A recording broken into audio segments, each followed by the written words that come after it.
اسی اسنا میں خبر آئی کہ شمر آیا ہے عباس سے ملنے. میرے مولا خیمے میں مولا حسین کے پاس قریب آ کے آواز لگاتا ہے مجھے عباس سے بات کرنی ہے. میرے مولا حسین نے حضرت عباس کی طرف دیکھا تو فرمایا مولا اس شخص سے میں بات نہیں کروں گا. حضرت نے فرمایا کہ اگر کافر و مشرک بھی ہو تو بات کرو, جاؤ جا کے بات کرو. مولا عباس باہر آئے, آواز دے کر کہا کیا چاہتا ہے؟ کہا میں تمہارے لیے نامہ لے کر آیا ہوں یزید سے, میں تمہارے لیے لکھوا کر لے آیا ہوں کہ عباس کو قتل نہ کیا جائے, تم میری طرف آ جاؤ تمہیں نہیں مارا جائے گا. جملہ کہا تیرے کہنے لگے جی یہ غیر خدا کے نام پر ذبیحہ جانور ذبح کر کے, غیر خدا کے لیے قرآن نے منع کیا ہے جانور ذبح کر کے غیر خدا کے لیے کھانا کھلانا ذبح کرنا یہ حرام ہے. اللہ منع کر رہا ہے کہ جو حلال کیا جائے غیر خدا کے لیے لغیر اللہ اس کا کھانا حرام ہے. تو یہ نیاز بناتے ہیں, جانور ذبح کرتے ہیں, کھانے بناتے ہیں, یہ حسین کے نام پر ذبح کرتے ہیں.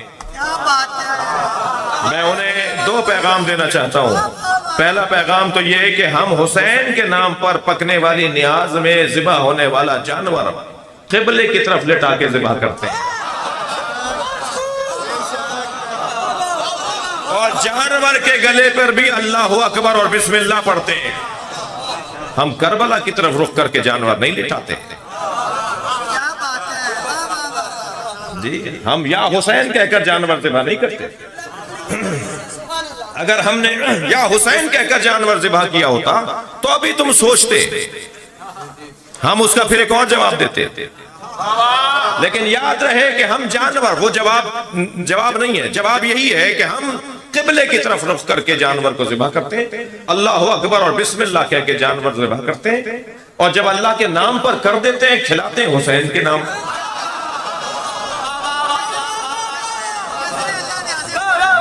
وہ کتنا اچھا جملہ فقیر بولتا ہے, نظر اللہ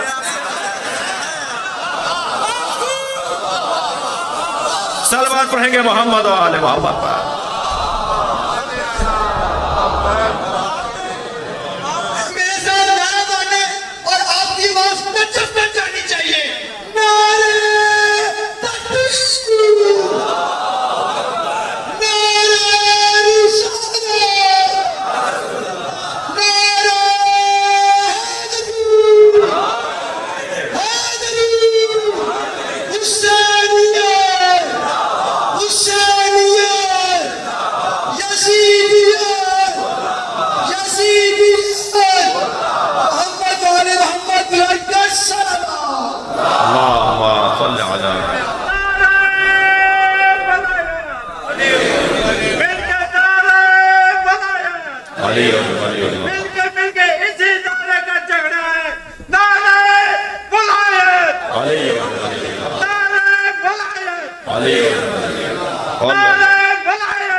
توجہ کر لیا آپ نے. اگر میں مولا علی سے مدد مانگتا ہوں, اور ہاں مانگتا ہوں,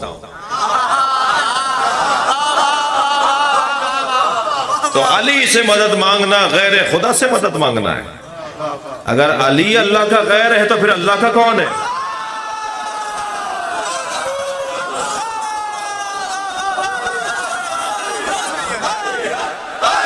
دل کا جواب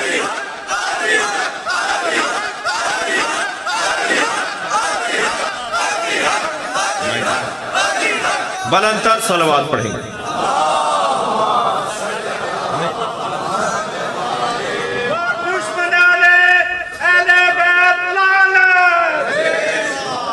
توجہ کر لیا آپ نے؟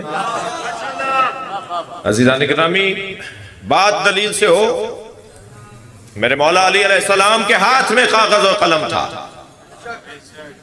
فرمایا ایسے لکھو، اور مولا علی نے ایسا لکھ دیا. کہنے لگے کہ کاغذ و قلم تو علی کے پاس ہوتا تھا، جب نبی نے مانگا تھا تو دیا کیوں نہیں؟ تو ہمارا گزارش یہ ہے کہ جب کاغذ و قلم علی کے پاس ہوتا تھا تو پھر کوئی اور کیوں جواب دے رہا ہے کہ ہمیں کتاب کافی ہے؟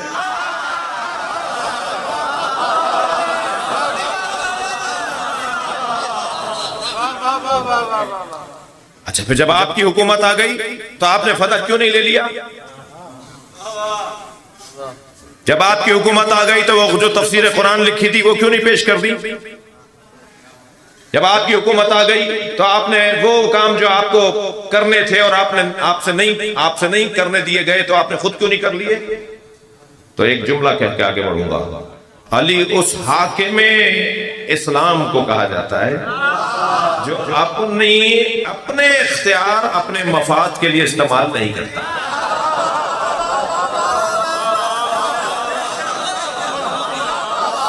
میرے مولا صبر، برداشت، تحمل مزاجی.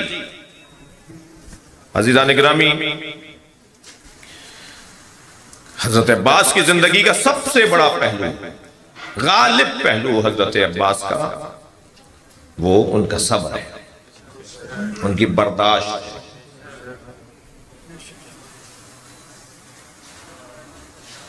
اور فضائل کے باب میں تو اتنا وسیع باب ہے کہ آپ کے القاب پر جتنا غور کیا جائے اتنا معرفت میں اضافہ ہوگا. آپ کے القاب میں ایک لقب ابو القربہ، قربہ کہتے ہیں عربی میں مشک والا، قربہ، ابو القربہ مشک والا، جس کا کام ہی پانی پلانا، جس کا کام پانی پلانا. دنیا میں سبیلیں جو لگتی ہیں وہ بنام عباس ہیں، مگر ہم سبیل پہ لکھتے ہیں سبیل حسین. کیوں سبیل حسین لکھتے ہیں؟ کام تو مولا عباس کا تھا. سبیل حسین اس لیے لکھتے ہیں کہ کربلا میں سب سے زیادہ پیاسے حسین تھے. تو اب جو اللہ کی خاطر پیاسا مارا گیا اس کے نام پر پوری دنیا میں سبیلیں لگیں. ابو القربہ مولا عباس کا لقب، مشک والا، پانی والا. 2-3 سال کا سن ہے، کم سنی کا عالم ہے. مولا حسین نے حضرت قمبر سے پانی مانگا، قمبر پانی پلا دیا. قمبر اٹھ کر گئے، مگر کیا منظر دیکھا کہ عباس ان سے پہلے دوڑے اور ظرف کو اٹھا کر مولا حسین کی طرف بڑھے کہ پانی میں پہلے پلا دوں. اور جب لا رہے تھے تو پانی چھلک کر آپ کے ہاتھوں پر آیا. مولا علی نے اس منظر کو دیکھ کر ہاتھوں کا بوسہ دیا اور فرمایا آج تم پانی پلا سکے ہو، مگر پانی کی خاطر ایک وقت آئے گا تمہارے دونوں بازو کاٹے جائیں گے. اجرکم اللہ. برداشت، تحمل مزاجی. حضرت عباس کے فضائل بھی مصائب ہیں. میرے مولا 36 سال تک کربلا کا انتظار کرتے رہے. پیر چلنا سیکھا تو گرتے اٹھتے آواز دی جاتی تھی، عباس تمہیں کربلا کے لیے مانگا ہے. جناب ام البنین جب گود میں اٹھا کر پیار کرتی تھی فرماتی تھی عباس تمہارے بابا نے تمہیں اللہ سے مانگا ہے کربلا کے لیے. جب کبھی بصرے میں، مکے میں، مدینے میں آپ نے تلوار کسی مرحلے پر کھینچی تو آواز آتی تھی عباس یہ بصرہ ہے، کربلا نہیں ہے. خاص طور پر جب مولا حسن کے جنازے پہ تیر لگے تو میں نے مقتل میں دیکھا حضرت عباس نے تلوار کھینچ لی تھی تو ایک مرتبہ پشت پر مولا حسین کا ہاتھ آیا اور ہاتھ رکھتے کے ساتھ ہی فرمایا عباس تلوار رکھ دو، یہ مدینہ ہے، کربلا نہیں ہے، تم نے کربلا کے لیے مانگا ہے. مولا عباس نے تلوار رکھ دی. برداشت دیکھیے. جب کربلا میں پہنچے ہیں 2 محرم کو تو نہر کے کنارے مولا نے تو زمین خریدی، مولا نے پیسے دے کر زمین خریدی اور پھر زمین انہی لوگوں کو واپس کر دی 3 شرطوں کے ساتھ۔ پہلی شرط تو یہ لگائی کہ دیکھو اس زمین پر کاشت نہ کرنا، زمین کربلا میں نے تم سے خریدی ہے، خرید کر تم ہی کو واپس کر رہا ہوں، مگر 3 شرطوں کے ساتھ اس زمین پر رہنا۔ پہلی شرط تو یہ کہ یہاں کاشت نہ کرنا، آپ کی آنکھوں میں آنسو ہیں، اگر حل چلے گا تو کہیں کسی شہید کا بدن، کہیں کوئی بے حرمتی نہ ہو جائے۔ اجرکم اللہ، ادب مانے ہوتا ہے بعض جملوں کو مکمل کرنے میں۔ دوسری شرط میرے مولا نے یہ لگائی، خبردار اگر ہماری قبر پر کوئی دیدار اور زیارت کے لیے آئے تو اسے 3 دن مہمان رکھنا۔ آپ نے دیکھا ہے عراقی پکڑ پکڑ کے گھر لے جاتے ہیں، کہتے ہیں ایک کھجور کا دانہ کھا لو تاکہ ہمارا یہاں رہنا حلال ہو جائے۔ ہم نے حسین سے وعدہ کیا تھا ہمارے اجداد نے، اجرکم اللہ اجرکم اللہ۔ تیسری شرط امام نے یہ لگائی کہ جب یہ ہمیں مار کر چلے جائیں تو تم آ کر ہمیں دفنا دینا، اور اگر تمہیں تکلف ہو رہا ہو یا خوف ہو رہا ہو تو پھر اپنی عورتوں سے کہنا، اللہ رے مظلومیت، اللہ رے غربت حسین، اپنی عورتوں سے کہنا کہ وہ آ کر ہمیں دفنا دیں، اور اگر وہ بھی نہ آ سکے تو بچوں سے کہنا کھیلتے ہوئے آئیں اور چند مشت مٹی اٹھا کر ہمارے لاشوں کو چھپا دیں، دفنا دیں۔ میرے مولا نے یہ زمین ان کے حوالے کی، اور پھر نہر اس زمین سے بہتی تھی تو مولا عباس ذمہ دار تھے، پرچمدار تھے، آپ نے نہر پر خیمے لگوائے۔ 4 محرم کو شمر کا لشکر آیا تو اس نے پہلی بات یہ کی کہ یہ حسین کے خیمے ترائی سے نہر کے کنارے سے ہٹائے جائیں۔ رگا جی خرید لی، حسین نے زمین خرید لی ہے، کہا نہیں ہم نہ لگنے نہیں دیں گے، خیموں کو ہٹایا جائے۔ اب خیمے ہٹانے کے لیے لشکر لے کے چلا، مولا عباس کو معلوم ہوا یہ خیمے ہٹانے آ رہا ہے، تو حضرت نے تلوار سے ایک زمین پر خط بنایا اور اکیلے کھڑے ہو کر کہنے لگے جسے کسی میں جرت ہے تو اسے پھاند کر دکھائے۔ تلوار ہاتھ میں لیے ہوئے اکیلے کھڑے، ادھر لشکر آ رہا ہے۔ تو میں نہیں پتا میں کربلا کے لیے مانگا گیا تھا، میں آج بتاتا ہوں تمہیں کہ عباس کسے کہتے ہیں۔ جناب امام حسین نے جب جناب عباس کے یہ تیور دیکھے نا تو بی بی زینب کے خیمے میں چلے گئے اور جناب زینب سے کہا زینب عباس کو بلا لو۔ جناب فضہ باہر گئیں، آقا زادے تو میں چھوٹی شہزادی زینب بلا رہی ہوں۔ کبھی بھی جا کر آقا زادی سے کہیے کچھ ہی لمحے میں خوشخبری لے کر آ رہا ہوں۔ جناب فضہ گئیں اور پلٹ کر آئیں اور کہا اے شہزادے، اے عباس تمہیں زینب بلا رہی ہیں اور کہہ رہی ہیں کہ آتے ہو یا میں آ جاؤں۔ بس تلوار میان میں رکھی، خیمے میں آئے، کیا دیکھا برابر میں امام حسین کھڑے ہیں۔ آواز دے کر کہا مولا خیمے ہٹا دو۔ امام حسین نے گردن سے اشارہ فرمایا ہاں عباس خیمے ہٹا دو۔ مولا نے خیمے ہٹا دیے۔ پھر 7 محرم کو آ کر کہا مولا میں حملہ کروں، فرمایا میں پہل نہیں کرنی۔ عزادارو جب 9 محرم کو پہل ہو گئی تو نقدن صاحب لکھتے ہیں کہ گھوڑا دوڑائے ہوئے اتنی خوشی کی کیفیت میں چہرے پر بشاشت تھی، جناب امام حسین کے خیمے کے قریب کھڑے ہو کر اذن دخول مانگا۔ اندر جا کے کہا مولا آپ کہتے تھے پہل وہ کریں گے، انہوں نے پہل کر دی، اب جواب دوں۔ فرمایا عباس اپنی تلوار مجھے دو، عباس جاؤ ایک رات کی مہلت لے کر آؤ، ان سے کہو کہ جنگ عاشور کے دن کریں۔ میں کہوں گا مولا حسین سے مولا جناب علی اکبر کو بھیج دیا ہوتا، جناب اون محمد کو، جناب اوسجا کو، جناب حبیب کو، جناب مسلم کو، کسی کو بھیج دیا ہوتا، مسلم ابن اوسجا کو۔ ظہر خین اتنی شوزب حافظ اتنی عظیم شخصیتیں ہیں، ان میں سے کسی کو بھیج دیا ہوتا کہ جا کے ایک رات کی مہلت لے کر آؤ، مگر عجب نہیں مولا حسین کا جواب آئے کہ پھر عباس باب الحوائج کیسے بنے گا۔ برابر کا روزہ ہے مولا عباس کا مولا حسین کی طرح۔ آج جب آپ کربلا جاتے ہیں تو برابر کا روزہ ہے مولا عباس اور مولا حسین کا۔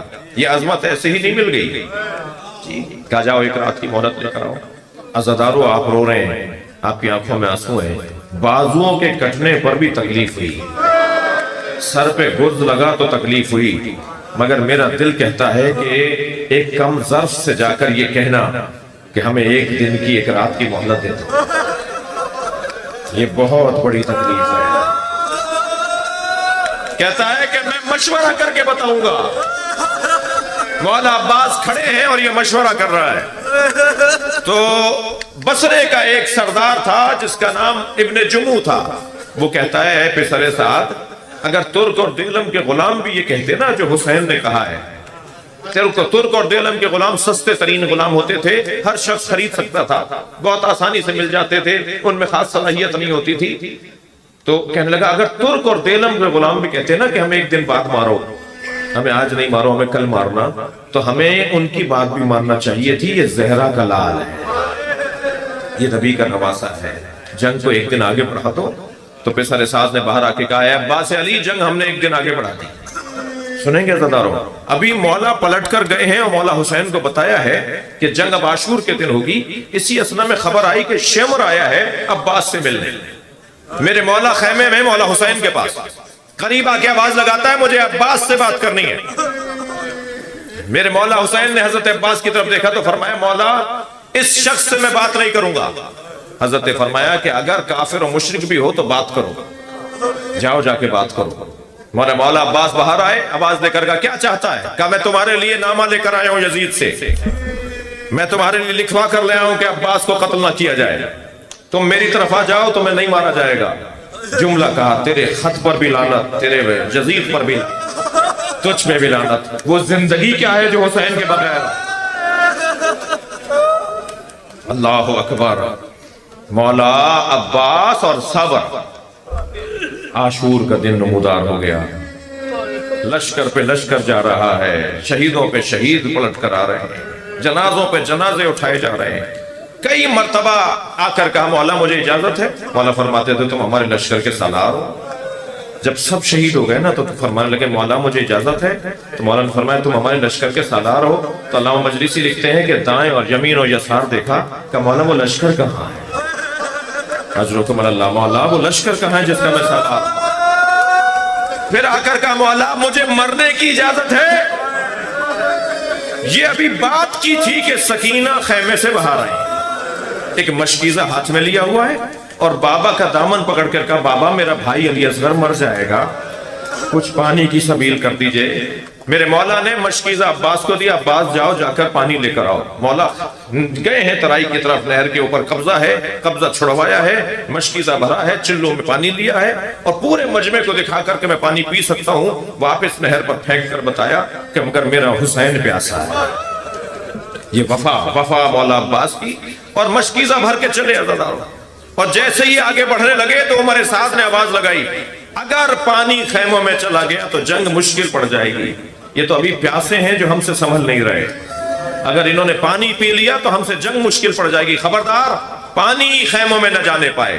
تو سنیں گے حکیم ابن طفیل نامی لعنتی نے مولا عباس کا ایک بازو کاٹ دیا، مولا نے مشکیزہ دوسرے ہاتھ میں لے کر کہا تم میرا دوسرا ہاتھ بھی کاٹ دو مگر میں حسین کی حمایت سے باز نہیں ہوں گا۔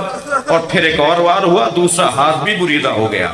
پھر مولا نے اپنے دانتوں میں مشکیزے کو ایسے پکڑا جیسے کوئی شیر اپنا شکار لے کر آ رہا، اور آگے بڑھتے جا رہے ہیں اور اپنے آپ سے کہہ رہے ہیں خبردار تمہارے ہاتھوں سے خون تو عباس بہ رہا ہے مگر ہمت رکھو خیمے تک جانا ہے۔ ایک سنسناتا ہوا تیر آیا جو مشکیزے میں آ کے لگا، پانی بہنے لگا تو عباس کی آنکھ بھی بہنے لگی۔ گھوڑے سے کہا اے رہوار اب میں اس قابل نہیں ہوں کہ خیمے کی طرف جاؤں۔ ایک مرتبہ گھوڑا مڑا تو سر پر گرز آ کر لگا، عباس گھوڑے سے زمین کی طرف آئے۔ جناب ام البنین فرماتی ہیں جب میرے عباس کے مسائل پڑھا کرو تو یہ ضرور بتایا کرو کہ اگر کوئی بلندی سے زمین پر گرے اور اس کے بازو نہ ہو تو کیسے؟ اجرکم اللہ، اجرکم اللہ۔ میرے مولا نے آواز دی مولا میرا سلام آخر۔ مولا عباس کے آواز پر حسین چلے مگر یہ کہہ کر چلے میری کمر ٹوٹ گئی، عباس اب تمہارے جانے سے میری کمر ٹوٹ گئی۔ اور جب لاشے پر پہنچے ہیں تو عجیب منظر ہے، عزادارو آپ رو رہے ہیں، آپ کی آنکھوں میں آنسو ہیں۔ حضرت عباس کی شہادت میں 4 امتیاز ہیں جو کسی اور کی شہادت میں نہیں۔ ایک امتیاز تو یہ ہے کہ دونوں بازو میرے مولا نے کٹوا دیے، دوسرا امتیاز یہ ہے کہ آنکھ میں تیر لگا ہے، تیسرا امتیاز یہ ہے کہ سر پہ گرز لگا ہے، چوتھا امتیاز یہ ہے کہ لاشا خیمے نہیں آیا ہے، لاشا واحد لاشا ہے جو حسین چھوڑ کر آئے، باقی سارے لاشیں لے کر آئے میرے مولا۔ یہ چاروں امتیازوں کے بارے میں سنیں گے میرے رونے والے میرے عزادار ساتھی؟ جو بازو کٹوا دی ہے نا وہ اس لیے کہ میں نے ان ہاتھوں سے پانی کو ہاتھ لگایا، میں ان ہاتھوں کو ہی کٹوا دوں گا جنہیں پانی کی تراوٹ محسوس ہوئی۔ آنکھ میں تیر اس لیے لگا کہ ان آنکھوں سے حسن کے جنازے پہ تیر لگتا دیکھا، سر پہ گرز اس لیے قبول کیا کہ میں نے بابا کے سر پہ تلوار لگتی دیکھی، اور عزاداروں لاشا اس لیے خیمے نہ جانے دیا، مولا میرا لاشا خیمے نہ لے جائیے گا، میرا لاشا یہیں چھوڑ دیجئے گا، میرا لاشا خیمے نہ لے جائیے گا۔ کیوں؟ اس لیے کہ کل اگر سکینہ نے کہا کہ سب کے لاشے تو آئے میرے بابا کا لاشا نہیں آیا، تو کم سے کم سکینہ کو سہارا ہو کہ جہاں میرے بابا کا لاشا نہ آیا وہاں میرے چچا کا لاشا بھی نہ۔ ماتم حسین